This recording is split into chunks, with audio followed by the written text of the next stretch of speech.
नथिया बेचबै हे बेचिले बड़ी बाल माथ गड़ियावा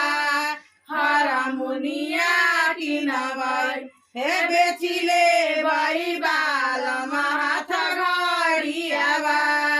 हरमुनिया किनबै अपने बाजारे बैठबै पिया के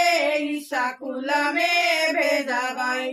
अपने बाजारे बैठबै पिया के स्कूल में भेजबै हे थोड़े दिन में पियावा होतै मास्टरवा बनारस भेजबै हे थोड़े दिन में पियावा होतै मास्टरवा बनारस भेजबै अपरी कमैया पिया नथिया गढ़ौले आइया अपरी कमैया पिया टीका गढ़ौले